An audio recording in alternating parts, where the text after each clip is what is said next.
नमस्कार। हमारे सामने आज NIOS DLED के कोर्स 502 यूनिट 7 से जुड़े कुछ बहुत ही दिलचस्प विजुअल नोट्स हैं।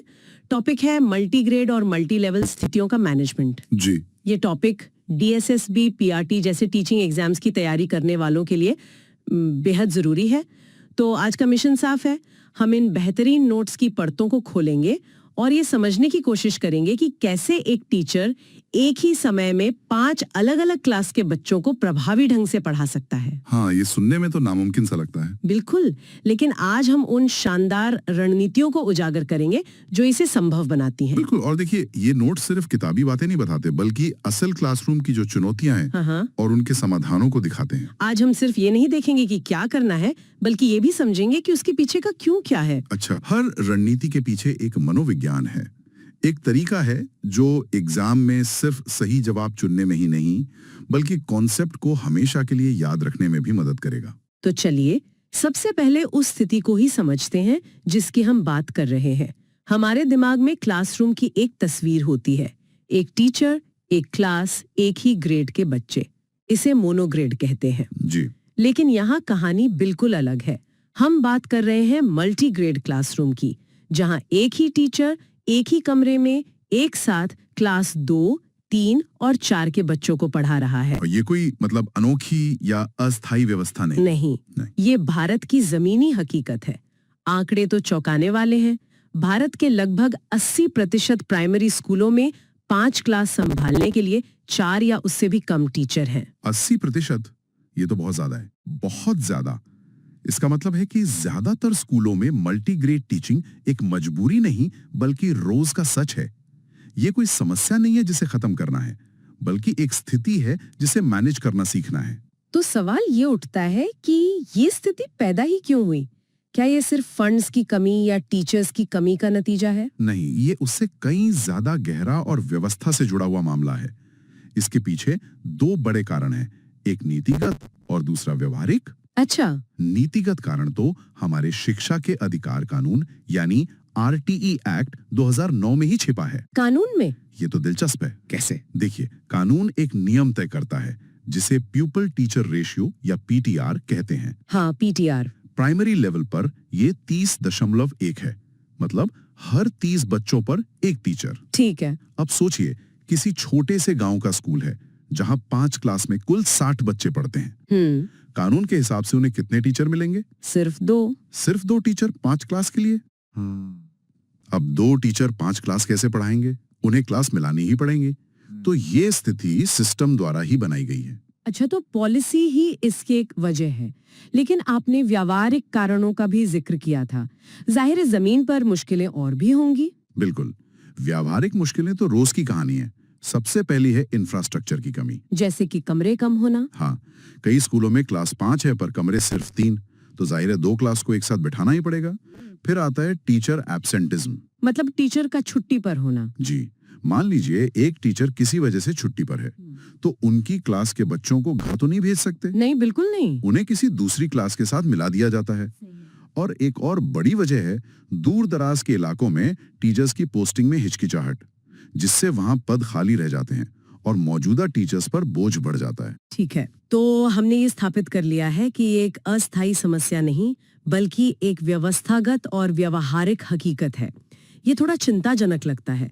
तो यहाँ से एक टीचर के लिए सबसे बड़ा सवाल ये है कि इस चुनौती को अवसर में कैसे बदला जाए। शुरुआत कहाँ से की जाए? इसकी शुरुआत होती है सोच में एक बहुत बड़े बदलाव से, जिसे पैराडाइम शिफ्ट कहते हैं। Paradigm shift? हाँ, पारंपरिक क्लासरूम टीचर सेंटर्ड होता है, जहाँ टीचर ज्ञान का केंद्र है। वह बोलता है और बच्चे चुपचाप सुनते हैं। लेकिन मल्टीग्रेड क्लास में यह तरीका पूरी तरह फेल हो जाता है। एक टीचर एक साथ 3 अलग अलग ग्रुप पर ध्यान नहीं दे सकता। तो फिर नया तरीका क्या है? नया तरीका है लर्नर सेंटर्ड या छात्र केंद्रित। अच्छा। यहाँ टीचर का रोल ज्ञान देने वाले से बदलकर सुविधा देने वाले यानी फैसिलिटेटर का हो जाता है।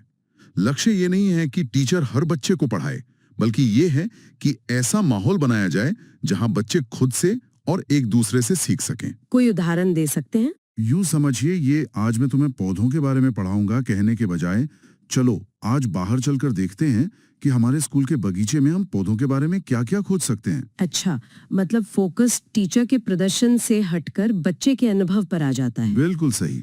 ये एक बहुत बड़ा मानसिक बदलाव है। तो एक बार जब टीचर ने ये सोच अपना ली, तो अगला कदम क्या होगा? क्लासरूम को मैनेज कैसे किया जाए? मुझे लगता है कि एक पारंपरिक क्लासरूम का डिजाइन यहाँ काम नहीं करेगा। बिल्कुल नहीं। सबसे पहले आपको अपनी जगह यानी स्पेस को बदलना होगा। कल्पना कीजिए एक ऐसे क्लासरूम की जहाँ कोई फिक्स्ड बेंच डेस्क नहीं है। ठीक है। एक कोना है लर्निंग कॉर्नर, जहाँ कुछ किताबें, चार्ट्स और पहेलियां रखी हैं। एक दूसरा कोना एक्टिविटी कॉर्नर है, जहाँ मिट्टी, रंग या कुछ क्राफ्ट का सामान है। बीच में बच्चे छोटे छोटे ग्रुप में जमीन पर बैठे हैं और दीवारों पर एक नहीं बल्कि 2 या 3 छोटे छोटे ब्लैक बोर्ड लगे हैं। मतलब एक डायनामिक जिंदा जगह। बिल्कुल। और बच्चों के बैठने का तरीका, क्या उसका भी कोई खास नियम है? बैठने का तरीका ही तो आधी जंग है। यहाँ 3 व्यवस्थाएं बहुत कारगर हैं। कौन कौन सी? पहली है फेस टू फेस, जहाँ 2 ग्रुप एक दूसरे की तरफ पीठ करके बैठते हैं।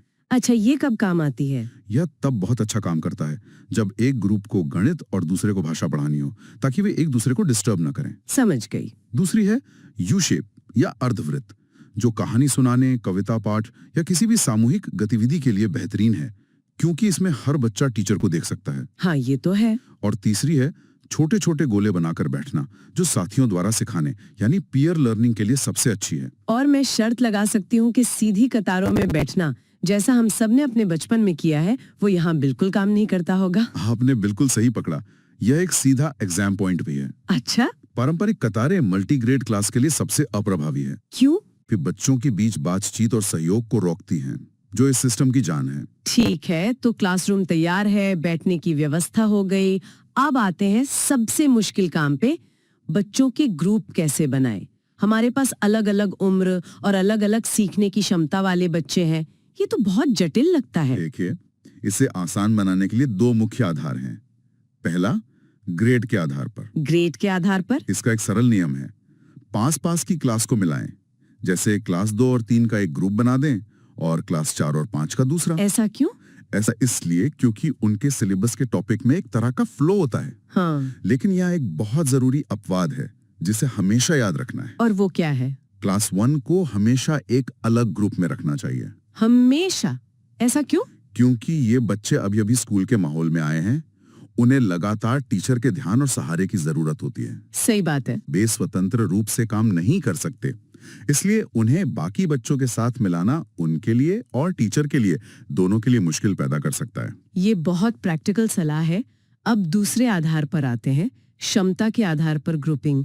इसमें मुझे 2 शब्द दिख रहे हैं, होमोजीनियस यानी एक जैसी क्षमता वाले ग्रुप और हेटेरोजीनियस यानी मिलीजुली क्षमता वाले ग्रुप। जी। आमतौर पर तो लगता है कि एक जैसे बच्चों को एक साथ रखना ज्यादा आसान होगा। यहीं पर ज्यादातर लोग गलती करते हैं। अच्छा।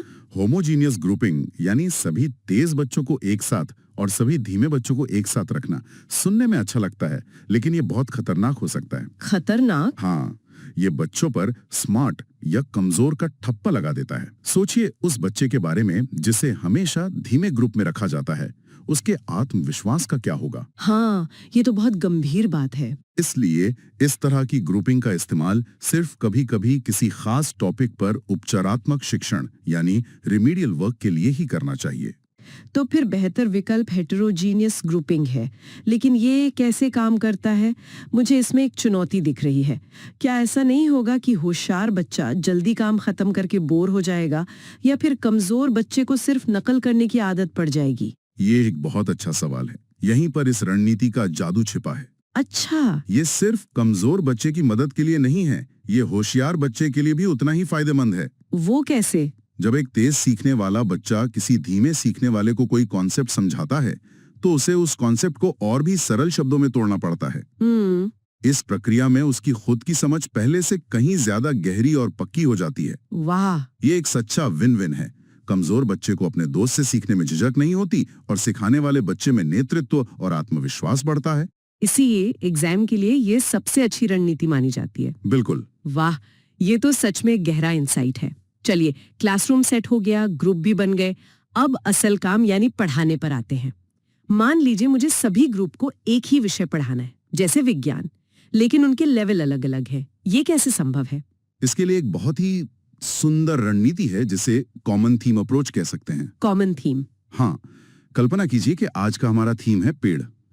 टीचर सभी बच्चों को, चाहे वो किसी भी क्लास के हों, एक साथ बगीचे में ले जाकर एक बड़े पेड़ के नीचे बिठाता है। ठीक है, एक कॉमन अनुभव हो गया। बिल्कुल। इसके बाद काम को उनके ग्रेड के हिसाब से बांट दिया जाता है। हाँ। क्लास 1 के बच्चों को सिर्फ अलग अलग तरह की पत्तियां इकट्ठा करके पहचानने को कहा जाता है। बहुत सिंपल। क्लास 2 के बच्चों को पेड़ के हिस्सों के नाम बताने होते हैं। हाँ। और क्लास 3 के बच्चे फोटोसिंथेसिस यानी प्रकाश संश्लेषण की प्रक्रिया के बारे में पढ़ते हैं। मतलब विषय एक, अनुभव साझा, लेकिन काम सबके अपने अपने लेवल का। बिल्कुल सही। ये तो बहुत ही रचनात्मक और आकर्षक तरीका है। लेकिन एक और स्थिति है जो इससे भी ज्यादा चुनौतीपूर्ण लगती है। अगर मुझे एक ग्रुप को गणित पढ़ाना है और उसी समय दूसरे ग्रुप को हिंदी, तब क्या होगा? उसके लिए एक टाइम मैनेजमेंट की शानदार तकनीक है जिसे रोटेशन सिस्टम कहते हैं। Rotation system? मान लीजिए आपके पास 3 ग्रुप है और 60 मिनट का समय है। आप समय को 20-20 मिनट के 3 हिस्सों में बांट देते हैं। ठीक है। पहले 20 मिनट में आप ग्रुप ए को सीधे पढ़ाते हैं, इसे कहेंगे टीचर टीचिंग। उसी समय ग्रुप बी एक होशियार बच्चा यानी मॉनिटर के नेतृत्व में पहाड़े दोहराने जैसा कोई काम करता है, ये हुआ मॉनिटर लीडिंग। और तीसरा ग्रुप? और ग्रुप सी अपने आप कोई वर्कशीट या पजल हल करता है, यानी सेल्फ स्टडी। और फिर 20 मिनट बाद ये चक्र घूम जाता है। बिल्कुल। अगले 20 मिनट में आप ग्रुप बी को पढ़ाएंगे, ग्रुप सी मॉनिटर के पास जाएगा और ग्रुप ए सेल्फ स्टडी करेगा। और फिर अगले 20 मिनट में ये फिर घूमेगा। इस तरह 60 मिनट के अंत तक हर ग्रुप को टीचर का सीधा अटेंशन भी मिला, उन्होंने साथियों के साथ भी काम किया और खुद से भी सीखा। कमाल है। ये एक एयर ट्रैफिक कंट्रोलर की तरह है जिसके लिए बहुत अच्छी प्लानिंग चाहिए, लेकिन एक बार सेट हो जाए तो ये बहुत प्रभावी होता है। ये सिर्फ पढ़ाना नहीं है, ये तो बहुत ही एडवांस्ड प्रोजेक्ट मैनेजमेंट है। अब 2 शब्द हैं जो अक्सर एक दूसरे की जगह इस्तेमाल होते हैं, मल्टीग्रेड और मल्टी लेवल। क्या इनमें कोई फर्क है? हाँ, और ये फर्क समझना बहुत जरूरी है। बताइए। मल्टीग्रेड एक प्रशासनिक व्यवस्था है। इसका मतलब है अलग अलग क्लास को एक साथ बिठाना, जैसे क्लास 3 और क्लास 4। ठीक है। लेकिन मल्टी लेवल एक शैक्षणिक हकीकत है। शैक्षणिक हकीकत? हाँ, मतलब एक ही क्लास के अंदर बच्चों के सीखने का स्तर अलग अलग है। कुछ बच्चे तेजी से सीखते हैं, कुछ औसत गति से, और कुछ को ज्यादा मदद की जरूरत होती है। और यहाँ सबसे दिलचस्प बात यह है कि हर मल्टीग्रेड क्लासरूम अपने आप में एक मल्टी लेवल क्लासरूम भी होता है। निश्चित रूप से। जब आप 2 अलग अलग क्लास को मिलाते हैं तो सीखने की क्षमताओं का दायरा और भी बढ़ जाता है। तो एक टीचर को सिर्फ ग्रेड ही नहीं बल्कि हर बच्चे के व्यक्तिगत स्तर को भी मैनेज करना होता है। तो इसके लिए क्या करें? इसके लिए 3 मंत्र हैं। पहला, नो लेबलिंग। कभी किसी बच्चे पर धीमा या कमजोर का ठप्पा ना लगाएं। दूसरा, सेल्फ पेस्ड लर्निंग। बच्चों को अपनी रफ्तार से सीखने का मौका दें। और तीसरा, पीयर ट्यूटरिंग, जिसकी बात हम पहले ही कर चुके हैं। इसी सिलसिले में एक बहुत ही प्रसिद्ध मॉडल का जिक्र आता है, द ऋषि वैली अप्रोच, जिसे रिवर भी कहते हैं। ये इतना खास क्यों है? ऐसा लगता है ये सिर्फ एक तरीका नहीं बल्कि एक पूरा दर्शन है। आप सही कह रही हैं। ये आंध्र प्रदेश के ऋषि वैली स्कूल द्वारा विकसित किया गया एक क्रांतिकारी मॉडल है। इसकी सबसे खास बात है लर्निंग लैडर, यानी सीखने की सीढ़ी का इस्तेमाल। लर्निंग लैडर ये क्या है? हर विषय के कौशल को छोटे छोटे क्रमबद्ध कदमों में बांट दिया जाता है, जैसे एक सीढ़ी के डंडे। अच्छा। बच्चे अपनी गति से एक एक डंडा चढ़ते हैं। कोई बच्चा गणित की सीढ़ी के 5वें डंडे पर हो सकता है तो कोई भाषा की सीढ़ी के 8वें डंडे पर। मतलब ये पूरी तरह से व्यक्तिगत सीखने पर आधारित है। और इसमें कुछ लोगों का भी इस्तेमाल होता है। वो क्या है? वो इस सिस्टम को और भी आसान बनाते हैं। हर एक्टिविटी कार्ड पर एक लोगो बना होता है। एक लोगो का मतलब है ये काम अकेले करना है, दूसरे का मतलब है ग्रुप में करना है, और तीसरे का मतलब है टीचर की मदद से करना है। इससे तो बच्चे बहुत आत्मनिर्भर हो जाते होंगे। बिल्कुल। उन्हें बार बार टीचर से पूछने की जरूरत नहीं पड़ती कि अब क्या करना है। ये सिस्टम बच्चे को सीखने की जिम्मेदारी खुद लेने के लिए सशक्त बनाता है। ये तो वाकई अद्भुत है।